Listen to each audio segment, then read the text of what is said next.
जय हिंद साथियों। एलएमएल जनता की आवाज में स्वागत है सभी दर्शकों का। हमारे सभी दर्शकों का हम इस कार्यक्रम में स्वागत कर रहे हैं। देख रहे हैं हमारे सभी दर्शक क्रांतिवीर पत्रकार मदन लाहौरिया के साथ। चर्चा बुलंद है कि कोरोना के नाम पे किया जा रहा व्यापार और प्रचार तुरंत प्रभाव से बंद किया जाए और सोशल मीडिया एवं व्हाट्सएप पर कोरोना के नाम पर फैलाई जा रही गलत भ्रांतियां तुरंत प्रभाव से बंद की जाए और बीमारी का सही समुचित इलाज किया जाए। हमारे सभी दर्शकों के लिए आज हम ये बड़ा गंभीर विषय लेकर के आए हैं। उसका एक बहुत महत्वपूर्ण कारण है कि जो कोरोना हमारे पिछले साल भारत के अंदर 2020 के मार्च में जब प्रारंभ हुआ था, उसके बाद लंबे समय जो लॉकडाउन लगा था और उस लॉकडाउन की वजह से जो हमारे देश की आर्थिक स्थिति खस्ता हालात हुई है और लाखों कर्मचारियों को और लाखों करोड़ों मजदूरों को जिस हिसाब से उस आर्थिक तंगी के दौर से गुजरना पड़ा और हमारी हजारों की संख्या में आत्महत्याएं हुई हैं आर्थिक तंगी की वजह से, हजारों की संख्या में मजदूर एक दूसरे प्रदेशों में जाते वक्त दुर्घटनाओं के शिकार हुए हैं और लाखों की संख्या में हमारे काम धंधे बंद हुए हैं और लाखों की संख्या में कर्मचारी बेरोजगार हुए हैं। तो उन बातों को मद्देनजर देखते हुए कि जो हमने सन 2020 में कोरोना की वजह से जो हमारे देश की जनता ने, गरीब जनता ने, मध्यम वर्ग ने जो भुगता है, वो अब 2021 में वो उस प्रकार ना भुगते, इस बात को लेकर के हम गंभीर इस चर्चा में आज हम बैठेंगे। कारण क्या है कि अब 2021 में फिर से उस कोरोना महामारी का दूसरा फेज प्रारंभ हुआ है। तो इसमें बहुत सी बातें निकल के आई हैं। हमारी समाज में बहुत से व्यापारियों से भी बात हुई, कर्मचारी लोगों से भी बात हुई और भिन्न भिन्न मजदूर लोगों से भी बातचीत हुई। तो एक निचोड़ निकल के आया कि जो इस वक्त 2021 में हमारी भारत की केंद्रीय सरकार, भाजपा सरकार, मोदी सरकार और हरियाणा प्रदेश की भाजपा सरकार को जनता के उस रुख से सबक लेना चाहिए। जो बातें इन्होंने गलत नीतियां लागू की थी 2019 के हमारे कोरोना के काल को देखते हुए 2020 में जब भारत में हमारा कोरोना आया, तो जो गलत नीतियां लागू की गई 2020 में, उनको अब 2021 में दोहराया ना जाए। इसी की चर्चा आज हम इस चर्चा में कर रहे हैं। कारण क्या है कि जो हमारा कोरोना के नाम से 2020 के अंदर बहुत बड़ा व्यापार हुआ, ये बात तथ्यों पे और सबूत के आधार पर है। जो हमारी भिन्न भिन्न खबरें छपती रही और बहुत से मामले निकल करके आई। जैसे हमारी जो कोरोना के बाद जब लॉकडाउन लगाया गया, तो हमारे 63 वर्ष की उम्र के अंदर जो हमारे 40 वर्षों के लगभग अनुभव ऐसे महामारियों के, देश में बीमारियां पहले भी आई हैं, बहुत आई हैं। तो एक बात पूरे चिंतकों का और विद्वानों का निकल के आया पूरे भारत के अंदर कि किसी भी महामारी का, किसी भी व्यापार के बंद करने से कोई इलाज नहीं निकलता है। आज हमारे हरियाणा प्रदेश की अगर हम बात देखें तो लाखों स्कूली बच्चे बिल्कुल शिक्षा से विमुख हो चुके हैं। उनका भविष्य बहुत बड़ा अंधकार में है। ये बात हरियाणा सरकार क्यों नहीं सोच रही इस बात पर? मैं हरियाणा सरकार से हमारे इस चैनल के माध्यम से पूछना चाह रहा हूं, हरियाणा के मुख्यमंत्री महोदय से, क्या स्कूल बंद होने से, परमानेंट स्कूल बंद होने से क्या कोरोना ठीक हो जाएगा? जरा अपनी दिल और आत्मा पे हाथ रख करके ये बताएं हरियाणा के माननीय मुख्यमंत्री महोदय और देश के प्रधानमंत्री, इस बात को अपनी आत्मा पे हाथ रख के बताएं, क्या कोरोना चला जाएगा? अगर भारत के स्कूल 3 साल के लिए, 5 साल के लिए बंद कर दिए गए मान लो, तो क्या कोरोना खत्म होगा? नहीं। आपके पास समुचित उसका मैनेजमेंट नहीं है, जो आपने किया ही नहीं। यह बात भी हो सकती है कि या तो आपकी मानसिक स्थिति कोरोना के व्यापार की है।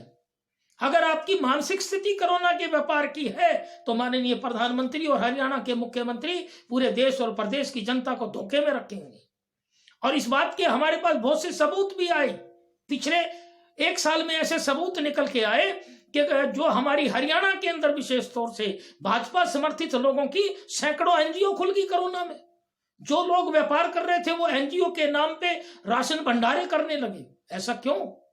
अरे भाई, बीमारी तो एक मैनेजमेंट से होती है, बीमारी तो ट्रीटमेंट से होती है। उस वक्त डॉक्टर ही गायब हो गए। एक बात आप बताइए, आप सभी विद्वान हैं, कि जब हॉस्पिटलों से डॉक्टर गायब हो जाएंगे, नर्सें गायब हो जाएंगी, स्टाफ गायब हो जाएगा, दवाई देने वाली दुकानें बंद हो जाएंगी, तो फिर मरीज तो कुदरतन मरेंगे। तो ये बात हमारे देखने में, समझने में आई कि कोरोना के नाम से जो 2020 के अंदर जिस बेदर्दी से काम किया गया, वो इंसानियत नहीं थी। वो बिल्कुल हमारी भारत की भाजपा सरकार की जमीरियत गिर चुकी थी। मुझे यह बात कहने में कोई गुर्रेज नहीं है कि कोई भी अंधभक्त कितना भी नाराज हो इस बात से, ये जमीन की सच्चाई है।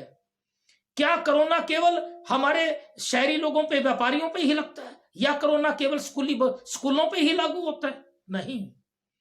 भारत की सरकार ने, मोदी सरकार ने अपने काम 2020 में एक भी नहीं रोके। सरकारें गिराई हैं लोगों के सामने, देश की जनता के सामने साक्षात प्रमाण है।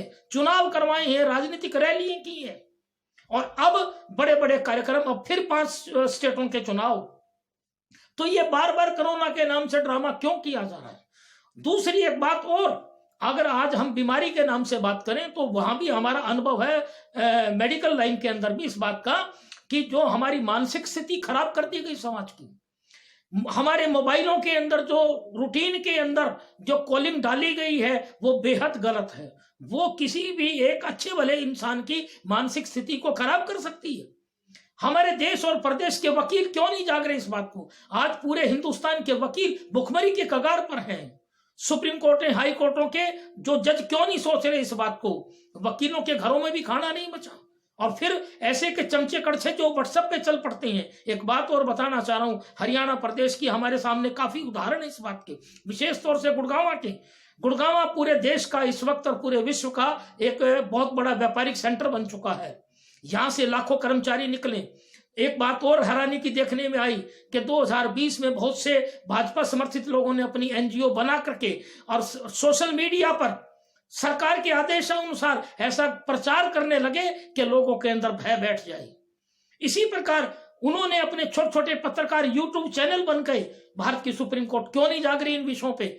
भारत के वकील क्यों नहीं जाग रहे इन विषयों पे? क्यों नहीं सुप्रीम कोर्ट में PIL लगाते कि इस गलत सोशल मीडिया पे जो कंट्रोल किया गया है भाजपा समर्थक टीमों ने, वो भारत की जनता के लिए बेहद खतरनाक है। यहां हम कोई राजनीति की बात नहीं कर रहे, परंतु एक बात और देखने में आई कि 2020 में कोरोना का जो मैनेजमेंट आया, उस मैनेजमेंट में भी भेदभाव किया गया। क्या भारत की सरकार राजनीति उस मैनेजमेंट में भी कर रही है कि भाजपा समर्थक ही लोगों की सेवा करेंगे? ऐसी बहुत सी एनजीओ की इस वक्त 2021 में पोल खुल चुकी है, जिन्होंने भंडारे बांटे, ट्रक के ट्रक राशन के पार किए। उस वक्त तो रोटियों का और राशन का व्यापार था, और दवाइयों का व्यापार था, और मास्क का व्यापार था। अब हम बता देते हैं आपको कि अब 2021 में वर्तमान में जो दोबारा से कोरोना का भय फैलाया गया, और इस टाइम जो पिछले 1 हफ्ते से जो दौर चल रहा है, इस वक्त ऑक्सीजन पर व्यापार चल रहा है। परसों ही मेरे एक मित्र का फोन आया, वो कहने लगा जी ऑक्सीजन का सिलेंडर, जबकि दिल्ली हाई कोर्ट ऑर्डर कर चुकी थी इस बात के लिए, और ऑक्सीजन का भी उन्होंने एक सिस्टम बना करके घोषित किया है। परंतु यहां तो 4 दिन से हरियाणा के गुड़गांव के व्हाट्सएपों पे लाइन लगी हुई है, और लोगों ने, हो सकता है ये संभावना कि ऑक्सीजन का स्टॉक प्राइवेट बड़े व्यापारियों ने उठा लिया हो, बड़ी पूंजीपतियों से। ये संकेत भी आज गुड़गांव में इस बात के आए हैं कि वो अपने अपने व्हाट्सएप पे डाल रहे हैं कि किसी को ऑक्सीजन चाहिए तो बताइए। इसी प्रकार 2020 में मास्क का, सैनिटाइजर का, दवाइयों का व्यापार चला है। ऐसा क्यों? हम कोरोना को क्या समझ रहे हैं? दूसरी एक बात और, मैं जनता से गुजारिश करना चाहता हूं, गुड़गांव की और हरियाणा की जनता से, कि कोरोना के विपरीत जो स्थिति, कोई भी अगर सरकार की खिलाफ नीति आए तो सड़कों पर उतरें। हर दिन भय फैलाया जा रहा है, व्यापारियों के पास पैसा नहीं है, लोगों के पास खाने को रोटी नहीं है, स्कूली बच्चे बर्बाद हो गए। और हमारे गुड़गांव का जो सोशल मीडिया, व्हाट्सएप है, विशेष तौर से हमारे अग्रवाल समुदाय के, उन पे कंट्रोल करना चाहिए। क्यों? क्योंकि वो दिन के अंदर 50-100 खबरें ऐसी भेजते हैं कि लोगों के अंदर डर बैठ जाए। मुझे कहने में ये कहीं भी गुरेज नहीं है। अपनी मनमर्जी से वो व्हाट्सएप पर लिखते हैं, अपनी मनमर्जी से। गुड़गांव के माननीय विधायक सुधीर सिंगला जी इस बात पर गौर क्यों नहीं करते? अपनी मनमर्जी से लिखते हैं कि एक हफ्ता बंद कर देना चाहिए। क्या वो चंद कार्यकर्ता सरकारों के मालिक हो गए? क्या वो नीति निर्धारक हो गए कोरोना के लिए? ऐसा क्यों किया जा रहा है? ये भारत की जनता से बड़ा भारी धोखा है और हरियाणा को व्यापार के तरीके से, कर्मचारियों के तरीके से खड्डे में डालने वाली बात है।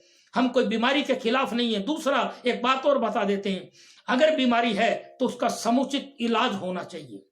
ये प्रचार और प्रोपेगंडा करके कभी बीमारी ठीक नहीं होती, क्योंकि ये भय फैलाया जा रहा है। दूसरा एक बात और हमने देखने में मिली है कि इस भय की वजह से जो मोबाइलों में, जो व्हाट्सएपों पे और जो छोटे छोटे पत्रकार शमशान घाट में जाकर के आंकड़े दिखा रहे हैं। मैं पूछना चाह रहा हूं, क्या हरियाणा के अंदर कोई ऐसा सिस्टम है कि एक शहर के अंदर, आज गुड़गांव में मान लो 35 वार्ड है, क्या एक वार्ड का पार्षद बता सकता है कि आज कितने पॉजिटिव केस आए? किसी ने डिटेल नहीं दी। और पूरे हॉस्पिटलों के अंदर एक हम और सुझाव देते हैं कि सुप्रीम कोर्ट के नाम हरियाणा के वकील पिटीशन डालें कि पोस्टमार्टम, किसी भी कोरोना से मरे हुए व्यक्ति का पोस्टमार्टम अनिवार्य किया जाए। आज भारत की जनता को, हरियाणा की जनता को धोखे में क्यों रखा जा रहा है? हम बीमारी के खिलाफ नहीं है, हम इलाज के खिलाफ नहीं है। हम इस बात के समर्थक हैं कि दूध का दूध और पानी का पानी हो कोरोना के बारे में। पोस्टमार्टम हो, पता लगे कि वो मरीज कोरोना से गया है या किससे गया है। यहाँ आंकड़े बढ़ाए जा रहे हैं, लोगों का विश्वास उठता जा रहा है, लोगों में भय होता चला जा रहा है इस बात के लिए। दूसरा, जहां इलाज चलता है वहां सीसीटीवी कैमरे की अवश्य हो और वो फुटेज निष्पक्षता से जनता के सामने रखी जाए। और तीसरा, जो हमारा जो गलत और मेडिसिन और जो वैक्सीन का जो एजेंडा चलाया गया, इसको आंकड़ों का गेम ना बनाया जाए।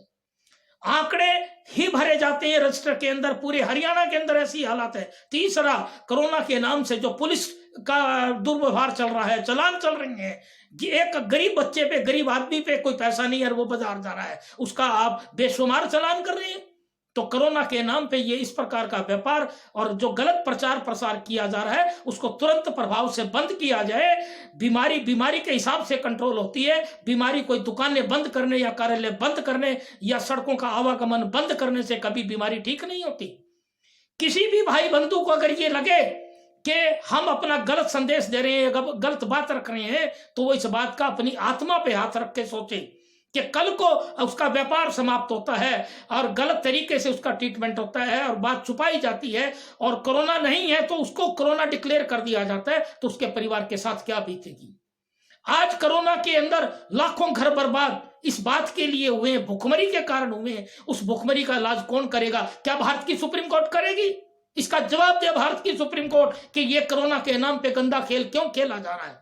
भारत के वकील, हरियाणा के वकील अपनी आत्मा को जगा के PIL डालें। हमें विश्वास है कि हम अमेरिका या कनाडा या चाइना की बात पे न जाएं। हम ये देखें कि हमारे देश के अंदर कोरोना के कारण लोगों को क्या क्या दुख नहीं झेलने पड़ रही। ये गलत प्रचार प्रसार तुरंत प्रभाव से बंद किया जाए।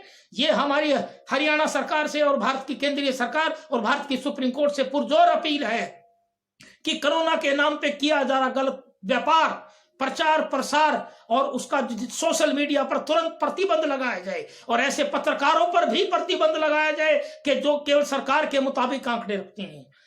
कोरोना की जनता के को में विश्वास बिठाया जाए और ये हमारी जनता से भी गुजारिश है कि वो अपना बुलंदी से गलत नीतियों का विरोध करे भारत सरकार की और हरियाणा सरकार की। व्यापार को बिल्कुल बंद ना होने दिया जाए। अगर व्यापार चलेगा तो बीमार व्यक्ति ठीक होगा, वो इलाज करा लेगा। एक बात और पूछना चाहता हूं हरियाणा के मुख्यमंत्री से कि जो परिवार का व्यक्ति अगर बीमार है, उसका व्यापार बंद कर दिया गया तो वो पैसे कहां से लाएगा?